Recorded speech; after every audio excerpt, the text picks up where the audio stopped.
Well, I think we'd all agree this has been an unprecedented day and an amazing opportunity for Richmond. But before we start, I just want to step back for a second and ask you all a question. How did we get here? That's not a pragmatic question or a religious question that ends with my mom and dad or God. I mean literally, how did we become one of the sites for TEDx this year? I know how we did. I know how they decided to bring TEDx to Richmond. I know how they decided to have it here in the power plant. I know how they decided to set up the speaker lineup. I even know how they got in all of this equipment through those small doors. But one of the things that continues to amaze me, and it's been amazing me for 2.5 years, is that the they that we talk about when we say, I wish they would clean up that unsightly section of downtown. The they that we talk about when we think about festivals coming to our neighborhoods for our families and friends to enjoy. The they that bring amazing companies to life, that employs hundreds. And the they that selflessly promote and support the #1 public art school in the nation, right here in Richmond.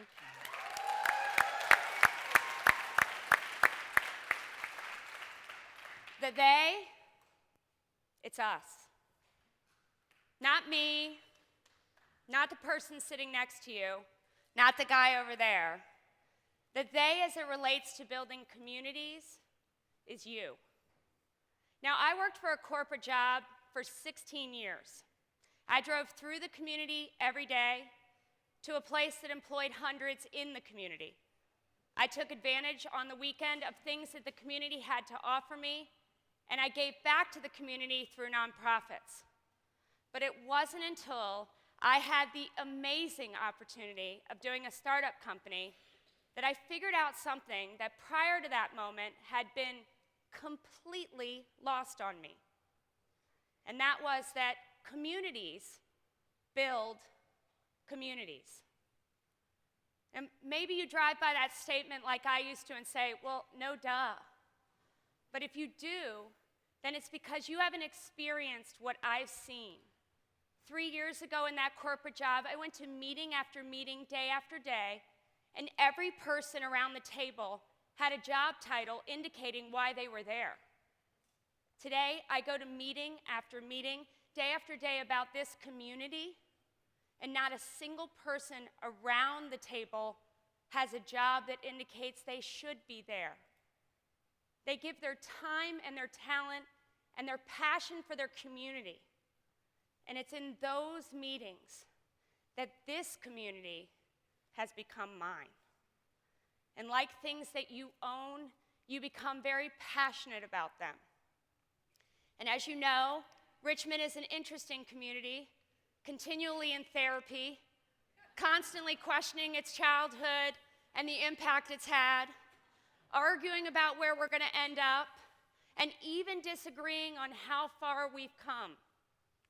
But let me tell you one thing that I know for sure that we'll all agree on. The government provides the infrastructure for communities to come to life, but it is the us of the community that brings it to life. So today, you have your open invitation to engage in your community. I'm here to tell you, it's been in your mailbox forever. The question is whether you've opened that invitation. And if you do, I think you'll find it's not an invitation to a party where there's a bouncer at the front door trying to figure out if you're cool enough to come in. You are invited. And if you take that invitation and you engage, you'll find that you'll have an impact like never before.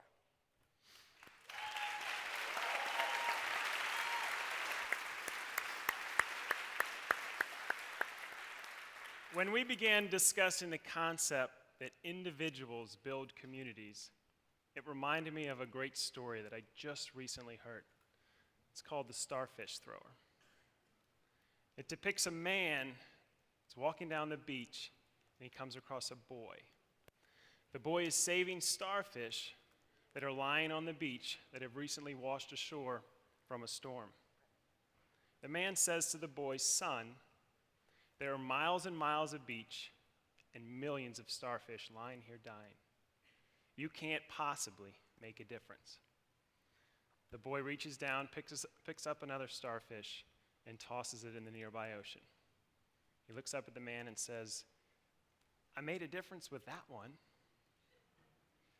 Now, that powerful story, the more I analyzed it, I realized why it's so powerful.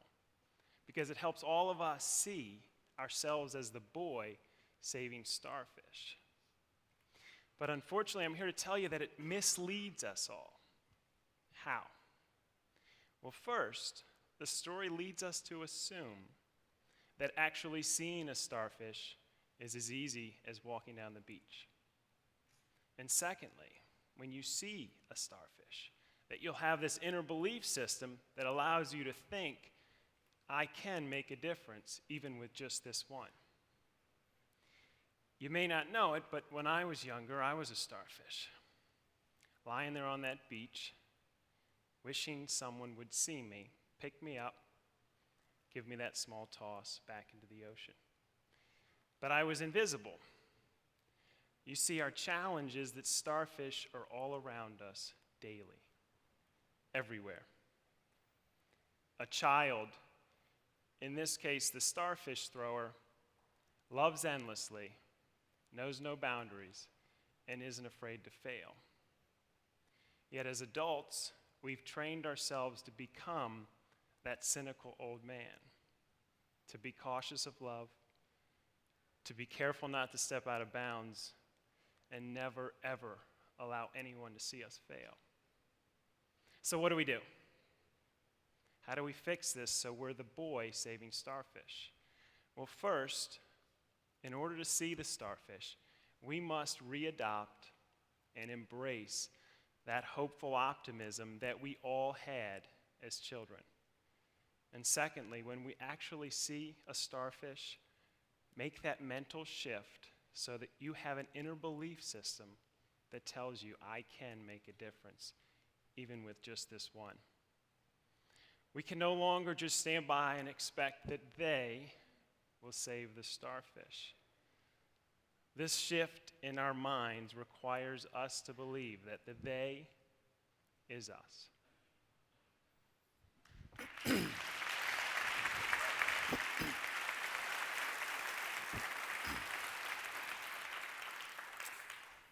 Although Marty, Brian, and I all wholeheartedly believe in this concept that communities build communities, and hopefully you all are getting there yourselves by the end of the day, as a millennial of the group, I have a slightly different perspective.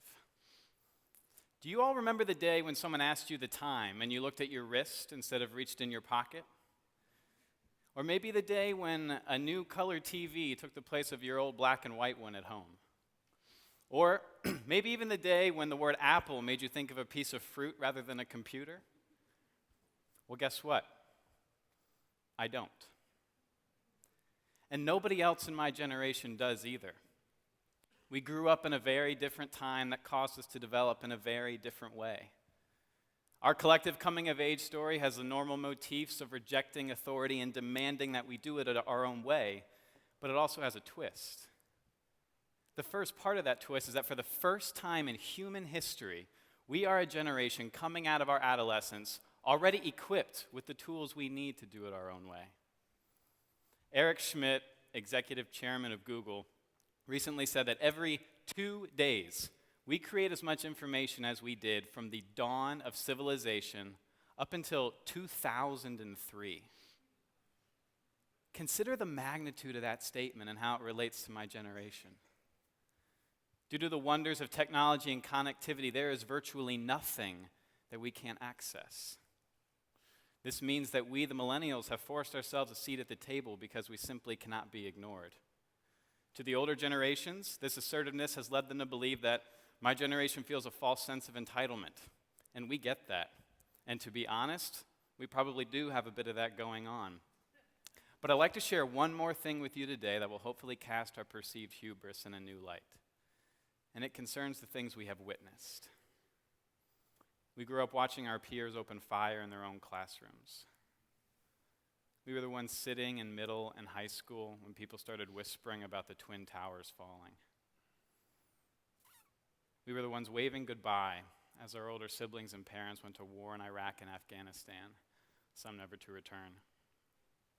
We watched our nation be brought to its knees by financial collapse, and we were the ones who graduated college confronted by an all but snuffed out job market. And what was our response? A renewed faith in our ability to change the world. We realize that the they is us, and the time is now. 70% of personal income reported to the IRS is in the hands of baby boomers. In just 3 years, that number is expected to fall to 20%, and 55% of America's purchasing power will be shifted to the millennials. Folks, if you're wondering when this tide will begin to rise, it already has. The only question that remains is, will you throw the starfish back into the ocean when you see it dying in the sand?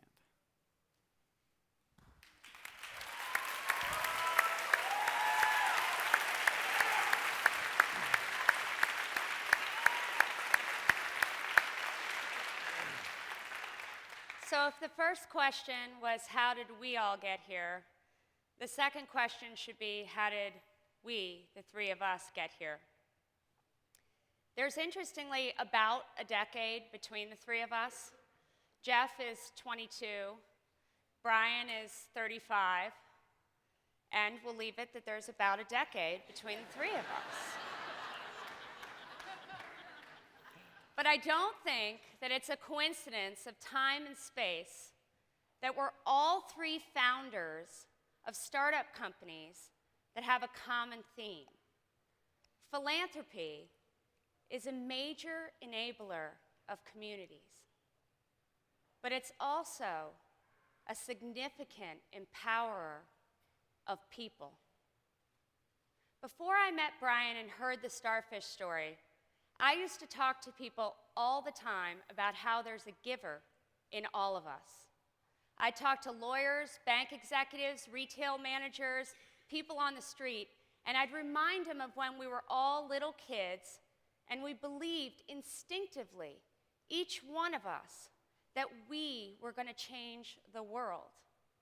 I'd always get that knowing head nod, followed by that small twinge of disappointing look that indicated that it was hard to follow through on that childhood dream. Because for most of us, life gets in the way. Now, what I've found is that if you embrace the opportunity to be a part of the community, you can find a silver lining in almost any cloud. Coming out of the recession, a time when the emphasis of personal material possessions has been diminished, coupled with the emergence of one of the most self-sufficient generations of our lifetime, has allowed us to reclaim our desire to individually, each one of us, change the world. So today I'll remind you, there is an actual invitation to be opened. And as we were preparing for this TED Talk, we realized that while the three of us started companies that all had philanthropy at its core, we had never actually looked up the meaning of the word. So we did, because it's a TED Talk, and you should. And what we found was that philanthropy means the love of humanity, the caring for, the nourishing of, the enhancing of, and the development of what it means to be human. Who wouldn't want to build businesses around what it means to be human? Who Who wouldn't want to build a life around what it means to be human? Today, you get your invitation to engage in the community. Step back and determine, are you the old man? Are you the starfish? Or are you the boy? Here's hoping you find the boy in all of you.